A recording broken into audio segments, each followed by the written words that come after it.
I'm Joe. And I'm Lee. We are the Rewinders, rewatching childhood movies to see if they still hold up.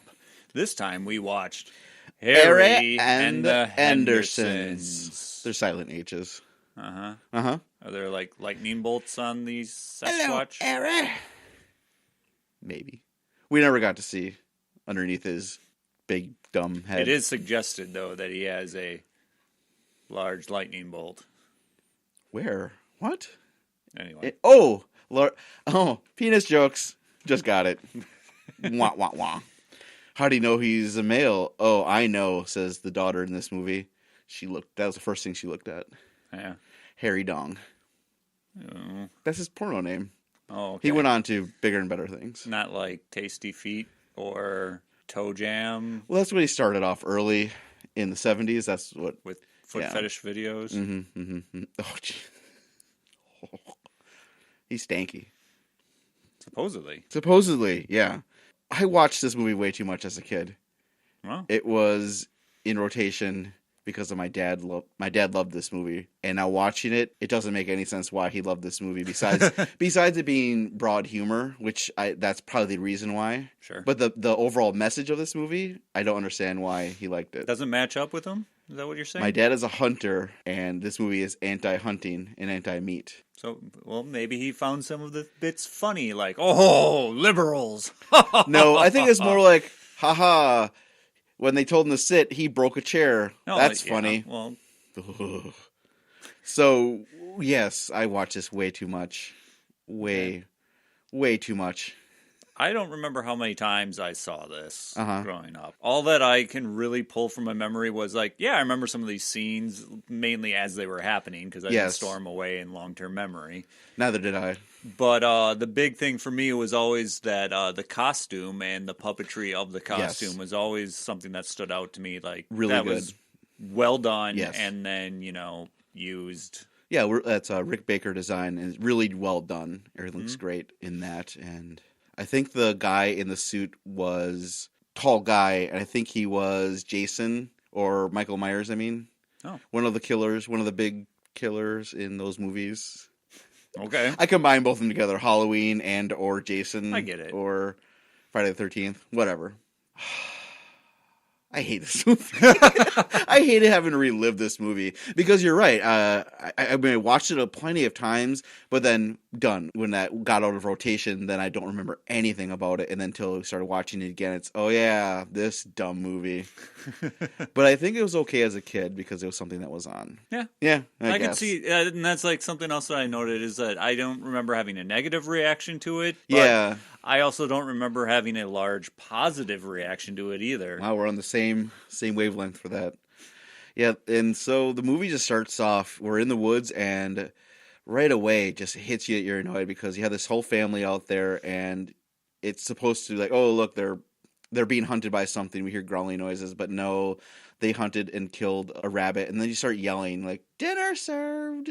And it's just, oh, okay. You have the dad, who's played by John Lithgow, and then you have the mom, played by Melinda Dillon. I only recognize her by her voice. Yeah, the and mom from mannerisms. Mom from Christmas Story. Yes. Yeah, and then two annoying kids. You have the dorky, really annoying little kid nerd called Ernie is his name, and then of course a teenage daughter that hates everything. Yeah. They're on a camping trip, whatever, out in Seattle land, mountains area. The idea is them just talking to each other. Just basically say hunting's bad, and the little kid has bloodlust. He wants to kill everything. I don't know if they're saying hunting's bad just yet. No, I thought the mom... Well, the sister isn't into it. The sister and the mom both say that they don't like that they killed things, and I'm not eating that, the rabbit. Yeah, they do say. Whatever, because then they leave right away to go back to the city, so we have this long, terrible intro in their station wagon. Yeah. And did you notice every single shot had a animal in it, a cute animal off to the side, as the title sequence is just going. Trying to sucker you in. That's all they're doing. Cute animals, oh. There's an otter. What the hell is an otter doing in there? Every single shot, it's a different type of animal making cute, squeaky noises. But then, whatever, they're driving back, and sun gets in his eyes. Not his son. Play speak. Yes, and a little bit of dust, and they hit something. It happens really quick. You can't tell. Maybe hit a bear, but of course, you know as the audience. Oh, they hit Airy. Go over go see if it's still alive. All right, he gets a rifle out, pokes it a couple times. Yeah, it's dead, but then he notices, oh, look, it's a hand. Oh, this is going to be... We can't just leave this here kind of thing. And then they realize, oh, we could get rich making, or at least the dad does. Everyone else is, I don't really have their, whatever. After the initial thought process, I don't think the movie goes any deeper. No, it doesn't, because the initial, is dad says, we could get rich off of this. And then the kid just says, kill it constantly because he's an insane, annoying, dweeby little kid that wants to murder everything. Thank goodness he didn't have the internet back then. Yikes. I know. Anyway, they put it on the top of their car. They drive back. It wakes up. They yell. It flies off. And it's unconscious again. And we see the same scene again. Yep. With the gun. He pokes it. Yeah, I think it's dead this time. And then they put it back on the car again. And take it home. With its feet sticking out of a tarp. I don't know. I mean, does that intrigue you to watch the rest of the movie, though? No. And I have that same That's feeling a really as good an point. Adult. None of that makes me want to watch the movie. I wanted to turn it off after the intro of seeing that dweeby little kid saying, we killed it. No, I'm done. Well, it's not just that. He goes to extremes when he talks about hunting. Yes. He is so into it. Yes, it's too much. It's beyond what a little kid should be acting like. That's why he annoyed me so much. Whereas John Lithgow's character was very moderate about it. He was. He wasn't a Rambo hunter-killer guy at all. He just enjoyed it. But he was going to hip shoot with his scoped rifle. That didn't make any sense. That's right. He didn't want to do that. So we're back home and they're in Seattle, neighborhood, suburb. That's what they're called. They're called suburbs. And they just go to bed and talk, right? They just go to bed and they're just going to talk about... they're going to do something in the morning, yeah, blah, blah, blah. But Dad can't sleep. His name is George. He's too excited. Yeah, he's too excited, so he goes, I'm going to go... He grabs a tape measure, right, to go measure... He does something. I don't remember. It might have been just as, how big is it? Burp. Yeah. Maybe it wasn't the daughter who saw first. Maybe. He was like, okay, that thing is enormous. That's why he was saying to the family with stay in the car, don't come over here. That thing is too big. It'll frighten you. It terrify you. And intrigue you. Yeah, goes out to the garage. Bigfoot's not there. Wah, wah. Where's Bigfoot? He's hungry. He's inside the house eating food, making a ruckus. And he goes in, they yell at each other, and that's really all. They haven't named him Harry yet, but I'm going to call him Harry. That's all Harry ever does is just yell, because then we find out he's a pacifist. The whole family comes down. Everybody's yelling, don't do this, don't do that. The mom grabs a can of Glade air freshener. Yeah, he likes it. He likes the smell of it. And they're trying to get him out of the house, I guess. The daughter's corsage that she's been saving up for 6 months that she was going to wear for her birthday. He eats it, and so she starts yelling at her, whatever. They yell at each other. There's a lot of yelling while they go outside. So now Harry's inside the house, and he's destroying it as he's looking around the house, pushing things up, looking at the backside of where a dead mounted deer is, because George is a hunter. He's got a bunch of mounted things. And then he goes and buries the buck mount in the backyard. It was the mink stole. Then he goes up to the mink stole that he finds. And this is when George is like, well, I'm going to grab my rifle and take a ladder upstairs or from the outside and shoot it. But when he sees through the scope, he sees into Harry's eyes that, he's loving nice. you is easy because you're Harry. Didn't you? And so he sees, he's human. Oh. And you're right, the makeup is good because you can see all those features of the actor underneath. And there's definitely upper cheeks, eyebrows. Still have movement. And I think the forehead and the upper eyebrows are... There was enough to convey emotion without having words. Yeah, very much so. But then George is, I can't do it, I can't kill him. And that's, he buries the things, and they realize that Harry is a pacifist. He's not a big monster, and he's eating vegetables and things. Yeah. Although he does eat the fish. Yeah. So he's a pescatarian. Yeah. Yeah. Whatever. And then I think it's morning because this is middle of night, now it's morning, and the annoying neighbor comes over. She was taking care of their annoying dog. Sensing a theme? Yes. Annoying. I had to grab some aspirin for this movie. I don't know what you're viewing. I don't remember. I was just kind of chilled out. I think maybe I had a drink. hey, that can to help get me through it. Yeah, that's one way of getting through this movie. Because an annoying, nosy neighbor comes by, and they're trying to keep her out. Whatever, she gets in. They hide Harry in the basement with the annoying kid that collapses the stairs leading down. Neighbor smells Harry. So Harry smells. That's one thing we established. Yes. And earlier yeah. So he smells a certain way. Whatever, the annoying neighbor leaves. She's rattling on about some diet. Who gives a shit? Yeah. She finally leaves, and then this is, hey, Ernie, give me your hand. I'll pull you up, George says. But then Harry lifts up the kid and hands him, and then they kind of meet eye to eye. And now George is in love with Harry. That was really it, because that's another thing in this movie, music cues. Constant music cues telling you to feel a certain way. I don't know. It was heavy-handed. Yeah. But would you say this is a kid's movie, though? I think so. I'd have to say yes. Yeah. So it's very much telegraphy, telling you how to feel. There's no two levels to this. Like, say, some Pixar movies and stuff like that will have... Mm-hmm. This is all for the kids. Oh, but this is for the adults. Yeah, that's true. There's no. Oh, this is for the adults. Exactly. Nothing's really cleverly written. There's no side joke. It's just Harry's doing this or that, whatever. The crazy hunter's after him, and he's crazy. He's I'm going to call him Frenchie. He's a crazy French hunter guy on the trail of big feats, and he's licking his fur pieces that he finds. So that's the antagonist. He's so bad. I had to look up who this guy was. He's not French. No, I didn't. He's think English. He was. But he's doing a terrible French accent. He's on the case, and he finds the family's license plate because of the car. And, whatever. So now I think they're just going to. They realize that Harry is a nice guy, so they're thinking of keeping him, making money, going on tour. Yep, going to open for Beck. Let's see, this is 1987, so Winger. Wait, no, that's... when Beck would open for them. George Michael. There we go. Oh, George Clinton. Ooh. No. Oh, yeah, okay. Wow, my brain. I was actually thinking about it. Or I was thinking of, Lollapalooza. Yeah, that's because it's a freak show thing. Yeah. Whatever. So they decide we need to bring Harry back to the forest. So they do this whole thing where they try to lure him back into the car, but he hates the car because it hit him. And this is when you find out he doesn't like meat because they have a bunch of cheeseburgers, but they give him fish burgers. Oh my god.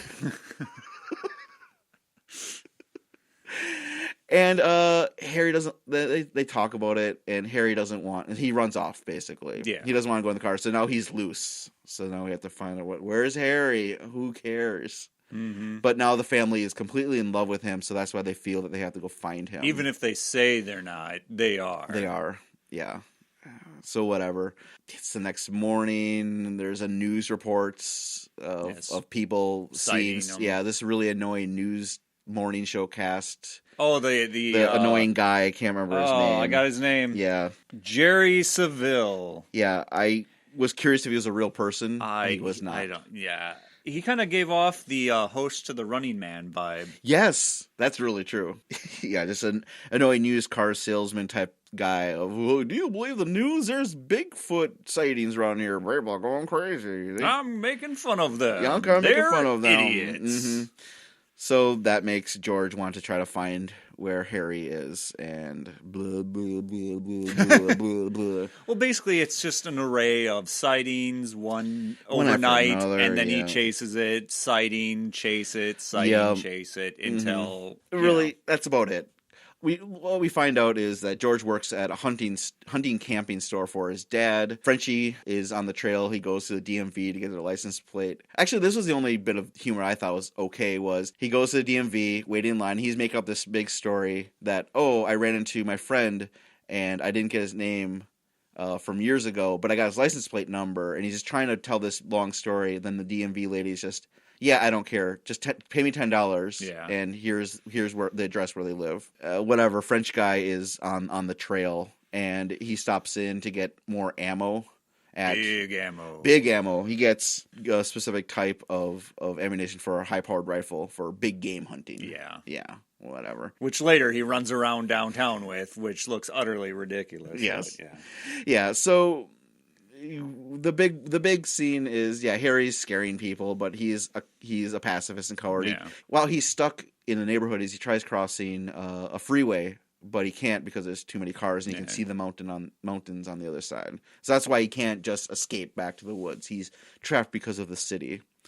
There's a scene where George goes and Bigfoot ran into a jogger or something, or a guy on a bike or something like that, and the TV crew is there, and this is when the biker says, "Oh, he was mean, and he tried killing me, and he threw me across, the lawn or whatever, and he was going to murder me." But then George's like, "No, he's peaceful. You probably just fell down because you got scared." "Yes, that's what happened." And then all the news people start asking who you are, and it's just annoying. But Harry sees this because he's in the city later on TVs. Starts licking the TVs. Yep, he starts, "I love you, George," and touches and licks the TVs. Yeah, there's this big, dumb action scene in a bunch of hunters now have been wanting to kill with bandanas. Yeah, all these people come out of the woodwork to murder to get Bigfoot. I guess that kind of makes sense in a way. I'm sure that would absolutely happen. Now I think about it, that would probably happen. Of just I don't know everybody. if it's exactly like how the people It's looked over the in this top. movie, but they were definitely, that city would be flooded with big game hunters and being like, "Oh, I'm going to shoot it." Yeah, there's been too many sightings. So you got hunters all in the city. George is out there.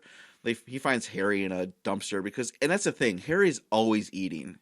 He's constantly eating everything. He's looking around the neighborhood for food always. I mean, he even sees one person. She's putting chicken into a boiling pot of water, and then he looks over and sees an old couple, and the old man is gently helping his wife into a jacuzzi, and so he thinks that she's boiling alive.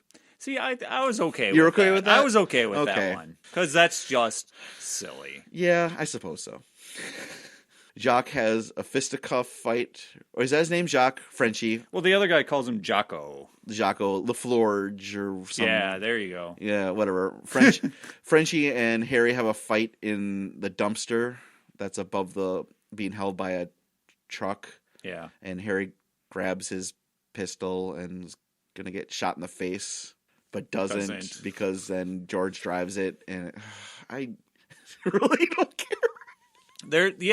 I'm with you, because it's just a whole bunch of setups that mean nothing and resolutions that mean nothing. Exactly. They have this whole setup, the whole scene, and then it just ends. Oh, and done. Now to the next part, and now done, and next part. There's nothing that really sticks with you too hard or payoff. Well, the thing that I think the movie tried to get the most payoff on was George's experience with his father. Because his father says, "Hey, we'll become the Sasquatch headquarters. Yeah. And you can draw me one of them big, ugly Sasquatches, and we'll put it up by this thing." Well, he doesn't want to do that, so he draws a softer version of Harry. And then his dad takes pen and markers it up. Basically, he has a teenage moment with his dad. Like, "You don't understand me." Exactly right, yeah. And like, "You're 45. Chill out, man. You should have had this conversation a long time ago." Yeah, that was the only thing that I felt like they were really digging deep for in the movie. And it's just it weird. happens in such a short period of time that it doesn't even matter, because you can't connect to it over the course of 2 to 3 scenes. Because the dad character is not a main character at all. He's there 2-3 scenes max, very quick, and he's just one-dimensional character of, "I like killing stuff. You're a loser. Yeah. Drawing is for sissies." And oh wow, he's actually really has a good hand. Very good. I'm like, that's good stuff. But all that comes in the background of this entire movie, because it's just a broad comedy. The mom has nothing to do, the teenage daughter has nothing to do, and the little kid is just annoying. And everything he sees and is, "Wow, that's awesome." It could be every single one of this kid's lines is neat. Pretty much. And the fact that his character development was, "I want to kill everything." Yeah. And then I'm scared of this Sasquatch because it came to life. And then I love the Sasquatch 2 scenes after we've discovered it's come back to life. Yep. Yeah. And that's it. That's really it. Yep. So then we'll pick up where George had gone to this museum curator guy who had once worked with Frenchie, but now no longer believes in big feet. He comes over to dinner later on and says, oh, because George goes to visit him and he says, there's no such thing as Bigfoot. That doctor doesn't live here anymore, do this anymore. But he's like, oh, actually, yeah, I'm that doctor. Let's have dinner together.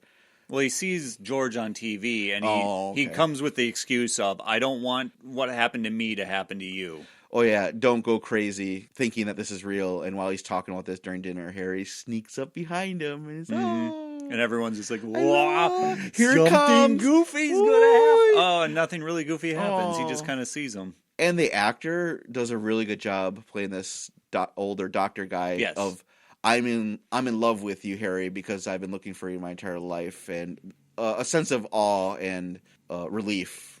I think he did that very well. I don't know what the guy's name is. I don't really remember his other roles, but I remember seeing him. Cocoon. Okay. And I always remembered that he was a good actor. He's a very good actor. I don't have his name written down, but he's from Kenosha, Wisconsin. Oh. So yeah, he did stuff a lot in the 40s, 50s. Well, he was also one of the bums in Coming to America. Oh, wow, yeah. Who was a main character in another movie with the other bum because it was a deep character thing. So, yeah, I was like, okay, he's good. He's good.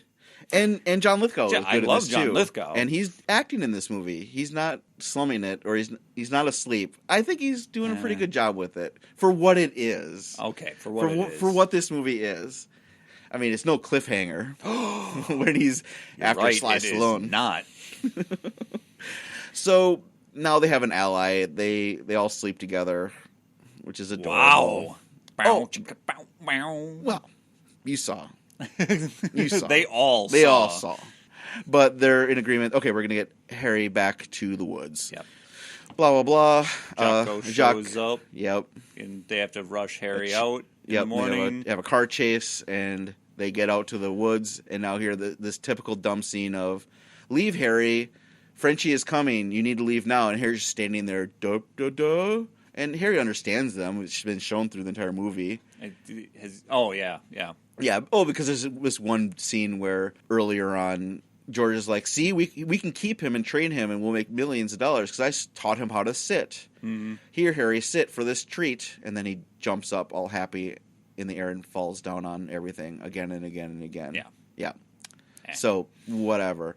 And we do, of course. Now we're in the woods and we have to, go away, you. We don't love you anymore. And he slaps Harry or punches him in the face or something like that. And he runs off, but then they realize, oh, his prints in the snow. Jacques can just follow him. Wah, wah. Let's put on some feats of our own and confuse Jacques from hunting Harry. So Harry's hiding up in the tree. He sees Jacques, and then for no reason at all, jumps down. Well, he sees either it was George or someone other people doing the footprints first. And he just kind of looks at first, but do you think in my mind, that he was going to shoot? Recognized what they were doing. Yes, he recognized that they were putting tracks down. But do you think Harry thought that Frenchie was going to shoot George? Because it didn't seem that way. No, I think he figured he was coming after him, I guess. Yeah, he could have stayed up in the tree. But I don't know how. You're right. He was just watching. All of a sudden, he had to jump on him.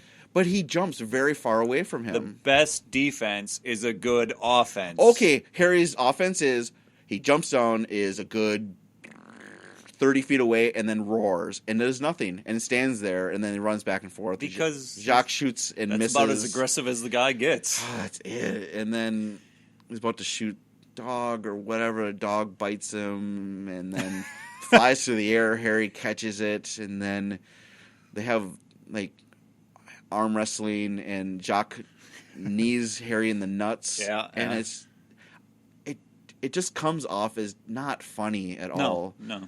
None of it's funny. Not even the knee in the nuts. Like, oh, I can't. Whatever. So then George catches Frenchie and is like, I'm going to kill you. Leave Harry alone. But then Harry breaks it up. So then Jacques, Frenchie, LaForge. Uh-huh. Oh, he's actually nice. No, it's because Harry pets him. Oh, is that all you had to Because do? in the beginning of the No. movie, the dog was all vicious towards Harry Oh, and that's wanted to right. tear him up. But then they taught Harry that you pet the dog, and then the dog was all like, "Hey, you're cool. You pet me. I like you." Oh, So he does that's the right. same thing to Jocko at the end. Little- He pets little- them, yeah. and then Jocko goes, "Oh." Oh, we were completely wrong.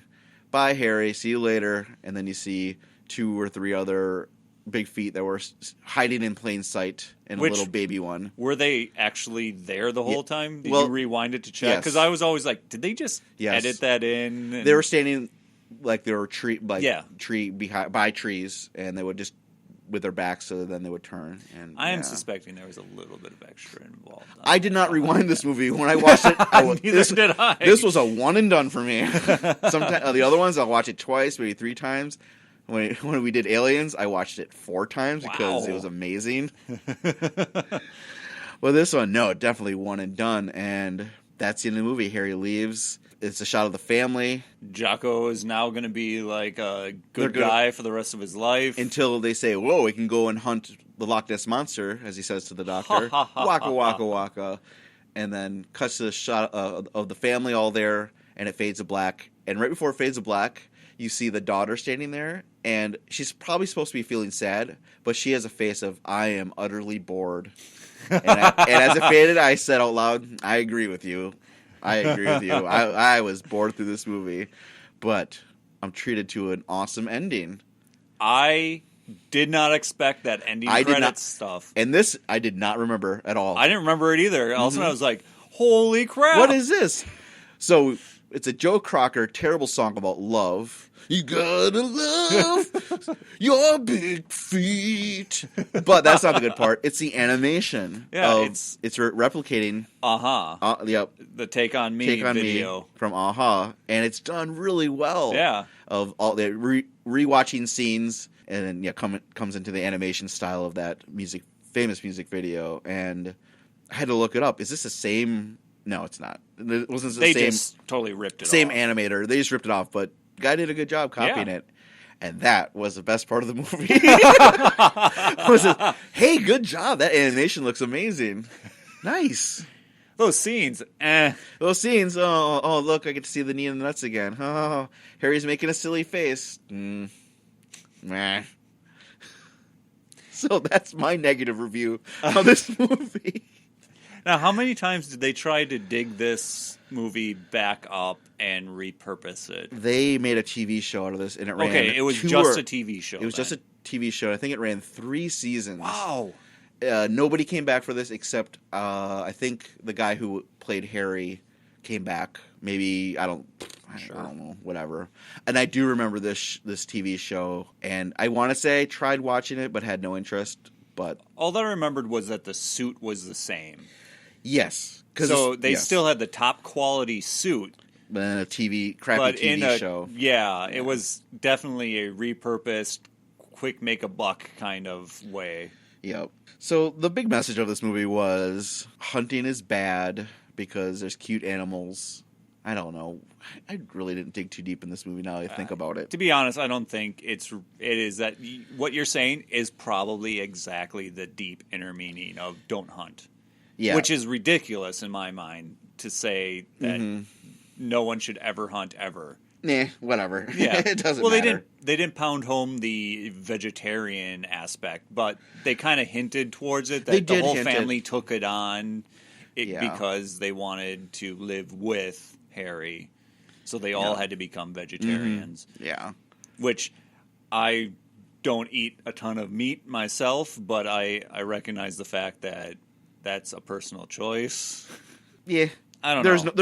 There was no real, now you think about it, yeah, no real big meeting in this movie. No. And yeah, I skipped a lot of the scenes with the annoying neighbor and taking. I can take the annoying neighbor more than the kid. The little kid is more annoying than the lady next door. I suppose. I felt they were equal. But and that's the problem with some movies these aren't real people. No. People don't act this way, and that's what's annoying is if you ran into this person in real life, you would avoid them at all costs. Yes. And that's what I have a problem with this movie. It was just too broad. That next door lady felt like she was transported from Jersey to Seattle. Yes, she had big hair and crazy outfits. Yeah. Yeah. Yeah. I'm trying So to think, obviously, what else would happen in this? That of any no. do we miss anything that?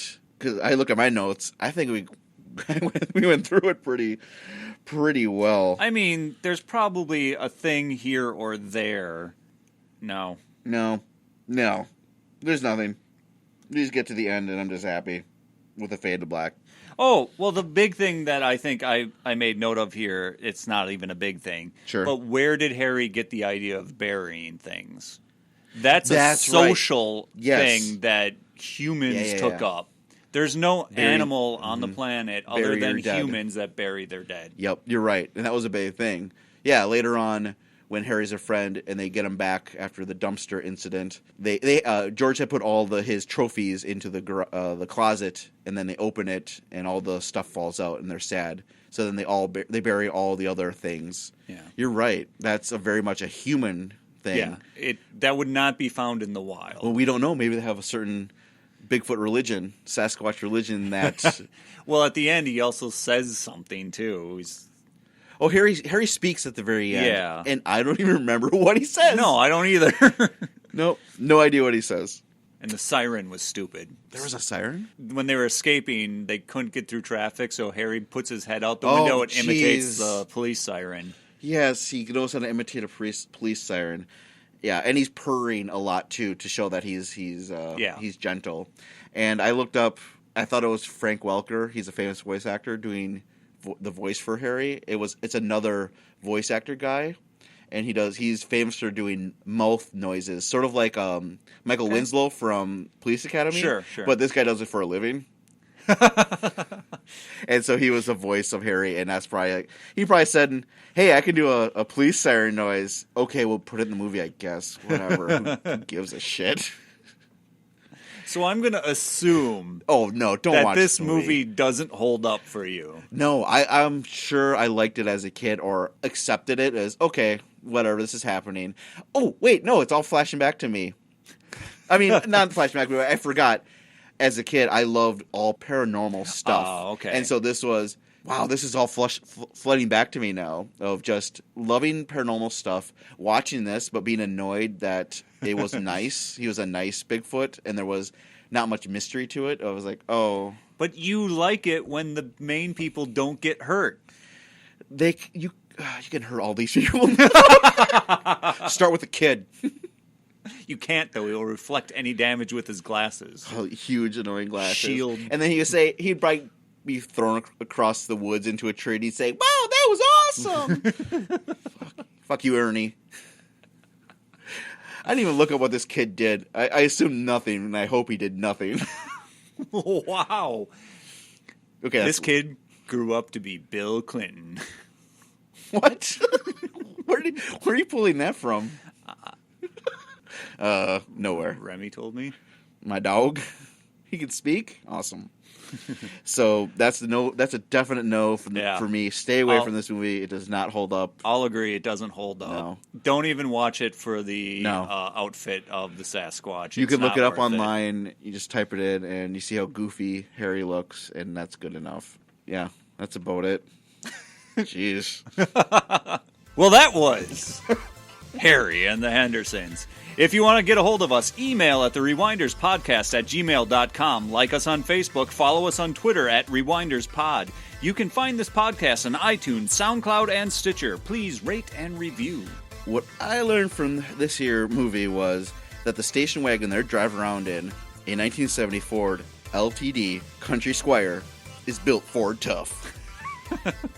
I learned if you are stinky, have a low IQ, or a complete klutz, and don't shave, got that? You can still get men or women to like you as long as you're not mean. Aww. Thanks for watching, listening. Wait, listen, watch. What? Thanks for Witchelin'. Thanks for witchling.